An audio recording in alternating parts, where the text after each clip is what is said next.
Welcome to Decarbonize as we celebrate a milestone in the growth of this channel.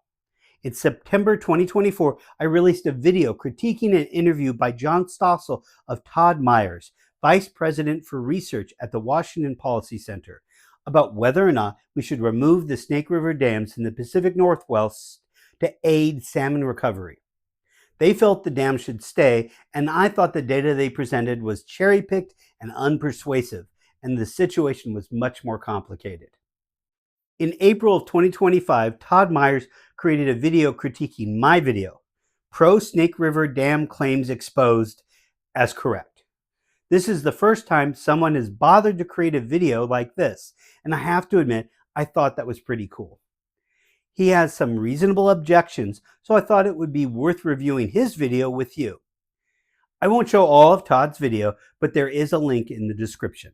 I'm Todd Myers, Vice President for Research at the Washington Policy Center. And last year, John Stossel interviewed me to talk about some of the false claims from activists who want to destroy the 4 lower Snake River dams. I also found a video from a member of the Sierra Club claiming to rebut some of my arguments. It is a perfect example of how uninformed many of the arguments about the Snake River dams are. His video repeats many of the standard talking points, and so I thought it would be very useful to walk through his arguments to show how they are wrong. Just a small clarification. I was very active in the Sierra Club in the early 2000s, but haven't been in quite a while. And I'm not speaking on behalf of the Sierra Club. I should have made that clear in my original video. But before he attempted to address my arguments, he says this about me. To say that Todd Myers has worked on salmon recovery for decades is a bit misleading. He is the Vice President for Research at the Washington Policy Center, a conservative public policy think tank. According to LinkedIn, he has degrees in politics and international relations, and the closest he's come to experience in the fisheries is a year spent at the Seattle Mariners as Director of Public Affairs. He goes on to describe his experience in detail, including video references from people he's worked with. I was unfair and apologize for undervaluing the work he's done. I saw his degrees in political science and international relations and job title of Director of Communications, and I assumed he was just someone in the room simplifying the message from those actually doing the work. And in case it wasn't clear, I'm not an expert on salmon recovery. So, for example, in response to my point that the science shows that salmon can recover with the dams in place, he claims he was unable to find any study that shows that keeping the dams in place would lead to salmon recovery. And then he makes this challenge. If you're aware of any study that shows that salmon stocks can recover without dam removal, please share them in the comments. Well, here it is. The largest ever environmental impact statement on the lower Snake River dams and their impact on salmon, energy, climate, and many other factors. That study, released by the federal scientific agencies with input from NOAA Fisheries and the EPA, recommended keeping the lower Snake River dams, saying that destroying them would seriously impact energy generation, increase CO2 emissions, and cause serious economic harm. He didn't actually share enough information so I could find the study. He could have included a link to the study in his video, which he didn't. I even put a comment there asking for the link. When that didn't get results, I emailed him at the Washington Policy Center, and he did respond to the email with a link to the Environmental Impact Statement, or EIS, he was referring to. I'll include a link in the description. So let's review that document a bit. It was written by the U.S. Army Corps of Engineers, the Bureau of Reclamation, and the Bonneville Power Administration. I wouldn't refer to any of these organizations as scientific agencies, as Todd does. The EIS created 6 alternative scenarios. The alternatives were judged on how well they fulfill the resource purposes: power generation, water supply, waterway transportation, fish and wildlife, climate change impacts, recreation, and cultural resources. There were also 8 operations objectives, but the text comparing the alternative seemed more focused on the resource purposes than the objectives. I'm not suggesting that this list is bad, But let's be clear, this EIS only partially deals with salmon recovery and mostly focuses on other things. The first alternative is described as no action, but I think is better described as business as usual. Multiple Objective Alternative 3, or MO3, considers the removal of the Snake River dams. Here's what the EIS has to say about dam removal. Fish modeling for MO3 predicts the highest benefits among all of the alternatives for Endangered Species Act listed salmon in the Snake River. However, breaching the 4 lower Snake River dams would not allow the Corps to operate and maintain the dams for their other congressionally authorized purposes of navigation, hydropower, recreation, and water supply. So the EIS that Todd refers to says that from the salmon's point of view, dam removal is the best. It just has significant negative impacts to other beneficiaries of the Columbia River system, and so was deemed unacceptable. The criteria to judge the different scenarios made selection of dam removal impossible because of the negative impacts that have nothing to do with salmon. The final alternative is the preferred one by the authors, the Bonneville Power Administration, the Army Corps of Engineers, and the Bureau of Reclamation. It's business as usual, plus some operational and physical changes that won't fundamentally change the situation for the salmon, but in their judgment will do more good than harm. When the authors were done with their report, they shared it with the National Marine Fisheries Service, U.S. Fish and Wildlife Service, tribes, and cooperating agencies to solicit feedback and further input. The feedback received from the services and cooperating agencies was highly valuable, and despite the sizable volume of comments, the co-lead agencies addressed and incorporated this feedback where appropriate. If you're looking for full engagement, you bring organizations in as full partners, not send them a complete document and a red pencil while the authors decide what to incorporate or not. So this EIS was explicitly written to balance many needs and keep those most concerned about healthy salmon populations on the outside of the process. I saw nothing in the EIS that argues that their preferred alternative will lead to healthy salmon populations, only that it won't make things worse. But everyone, including Todd Myers, believes that more is needed to support salmon. So first, he admits that there has been progress in salmon populations. Now, this contradicts the claims of activists that salmon are near extinction and his implication that populations can't improve with the dams in place.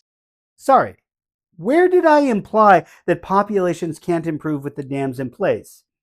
The question is whether or not they can reach a level that's healthy. There are lots of things like improving fish ladders, reducing predation, and habitat improvements that can help. Whether or not these things combined in the presence of the dams is enough is the question. This is probably a good time to point out my biggest gripe with Todd's video, that he misrepresents my position. I'm not pro-dam removal, I'm pro-science-based decision-making, which means that dam removal should be on the table. In my original video, I said, and to be clear, I'm not saying that we should remove the dams. It's a tough call, impacting lots of players. But we should make informed decisions, and Stossel's video provides misinformation. Now back to Todd. They already have. Now he says this is misleading because the chart begins after the dams were built and doesn't show historic levels. But using historical levels is meaningless because salmon are not near historic populations in any river across the Pacific Northwest with or without dams. Using history as a metric makes no sense, and it says nothing about the causes of salmon decline nor their ability to recover. Agreed, but just saying one species has increased without any target of healthy makes even less sense. If the populations have reached pre-dam levels, we'd be pretty confident that salmon populations are healthy. But all Todd's graph tells us is that things are getting better, not that they're healthy. And that's the key question. Can salmon populations increase with the dams in place? No, the question is whether or not they can increase enough. This seems to be our fundamental disagreement. Now, he says he prefers the chart from NOAA Fisheries report. Why? Because it's more scientifically valid? No. He just says he likes it more. I like it better because the metrics are given in the context of a recovered population, the CBP mean. All his graph does is show improvement without any context of a healthy population. Then he cites the CBP medium, but that number is arbitrary. Indeed, the report he cites, the mid-range abundance goals, the CBP medium, exceed Endangered Species Act recovery thresholds for abundance. So contrary to his claim that the CBP medium is a healthy population, it is above the level considered recovered by NOAA Fisheries. Okay, I'm not an expert, as we've clearly established, but I think he's suggesting that once populations exceed what would be required for listing under the Endangered Species Act, that's good enough. I would say that's a good sign, but not time to pop open the champagne. Now, I want to be clear that population increases are too slow and we need to take more action. Okay, I'm listening. So, what should we do? So the Stossel video only mentions one of my recommendations, which is supported by the Washington Academy of Sciences and the Northwest Indian Fisheries Commission, which is to reduce the population of seals and sea lions. He objects, first claiming that the study doesn't actually deal with Snake River salmon. And the study from the Washington Academy of Sciences focused on the Salish Sea. The report covers all of Washington state, with nothing focused on the Columbia River watershed, much less the Snake River. And the report doesn't make any recommendations other than more research. Also, I never suggested that dealing with predation by seals or eagles or humans wouldn't be part of the solution, only that nothing I saw suggested this would be sufficient. The key to salmon recovery on the Snake and elsewhere is that there is no silver bullet. It requires many small improvements over time, from reducing predation to improving passage at the dams and improving habitat. We have to do many things to increase the populations. Completely agree. And we've been doing these things for decades, and still the salmon are listed under the Endangered Species Act. But he treats removing the Snake River dams as if it is a silver bullet that solves the problem, when that just isn't true. I never said that, and I would disagree with anyone who did. This is an example of a straw man fallacy. For example, he goes on to say that the one report that he likes says that dams are the biggest impact on salmon populations. Looking at this table, we see the different hazards that Snake River salmon face. For all species, the hydro system, direct and indirect, is number one. Predation, and that's all animals, not just the seals, is at most the third most important factor. So dealing with the seals might help a bit. So this is actually a simplification of a chart from the 2020 report of the Columbia Basin Partnership Task Force. This was a report I was actually able to find and include a link to in the description. Among other things, it says, while all scenarios recognize dam removal as a tool, they differed in terms of the perceived urgency of the issue and the extent to which it should be explored. There are a series of scenarios, and here are elements of some of them. Begin immediate efforts to breach one or more of the federal mainstream Columbia and/or Snake River dams. Explore and implement additional decommissioning and removal of dams after current license expire. In the upper Snake, work towards a long-term vision in which the Hells Canyon complex dams have been removed. To be clear, they don't actually recommend dam breaching, but this report clearly thinks that should be on the table. Identifying the key factors in salmon recovery is very hard, and despite the numbers and rankings, there's still a lot of uncertainty about the main causes. That's why fixating on one solution, especially one as astronomically expensive as destroying the dams, is so risky. Completely agree. But he sets that all aside, claiming that he knows that dam removal will work. The region has already removed 2 dams for the benefit of salmon on the Elwha River in the Olympic Peninsula, and it's been a huge success. So we have evidence that removing these dams will lead to significant salmon recovery. So this is completely wrong. And other than not being able to read my resume accurately, this is the best evidence that he simply doesn't know what he's talking about. Far from being a huge success, salmon recovery on the Elwha for Chinook has been much worse than predicted, and there is virtually no improvement in salmon population. Todd sent me 2 articles that he wrote, and I have links to in the description. These don't cite any scientific or governmental sources to back up his assertion that the Elwha dam removal has been a failure. But I did dig a bit deeper, and it's fair to say that the jury is still out. Some species are being found further and further upstream, while others not so much. It's clear that it takes a lot of time and effort to convert 2 lakes into a river.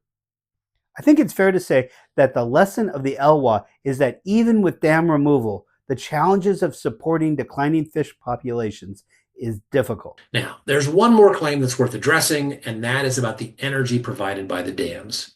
He dismisses the amount of energy that the 4 lower Snake River dams provide to Washington and the Pacific Northwest. Almost the same amount as all of the wind and solar turbines in Washington State. According to a study produced for the Federal Bonneville Power Administration, it will take between 2,300 and 4,300 megawatts of replacement resources if the dams are removed. Obviously, if the Snake River dams are removed, I would want to see the energy replaced with low carbon sources like wind and solar. There's no question that's possible, and there's no question it would be expensive. Physically, removing or breaching the dams would be very expensive. Replacing the electricity, expensive. Restoring habitat, expensive. Increased costs to farmers to get their grain to market, expensive. I don't know how much this would cost, but it would be a very big number. And there's no question that replacing the power is part of the cost. Salmon runs across the Pacific Northwest need help, not just on the Snake River. So that's why I published a study on how Washington can get back on track with salmon recovery, calling for improved science, more targeted funding for habitat restoration, and a reduction of the bureaucratic barriers that make salmon recovery difficult. It will take time to reach our goals, and we have to keep our focus on science-based local efforts that are slowly paying off. What Todd, who is not a trained scientist, doesn't seem to understand is that science is a process, and you need to constantly look for ways to prove you're wrong. I look forward to seeing the work that's happening now lead to all of the species of salmon recovering to the point where it's obvious dam removal isn't needed. But as long as salmon are listed under the Endangered Species Act, all options, including dam removal, should be on the table. I'm not arguing that we should remove the dams, but that a science-based approach must have dam removal on the table. Once again, I'd like to thank Todd Myers for taking the time to consider my video and sharing his perspective. You can support this channel by buying me a Guinness, as my day job doesn't pay me to make these videos. If you've learned something, please like and subscribe, and please forward this video to everyone you know who enjoys eating wild salmon but fears that we're as bad as the seals.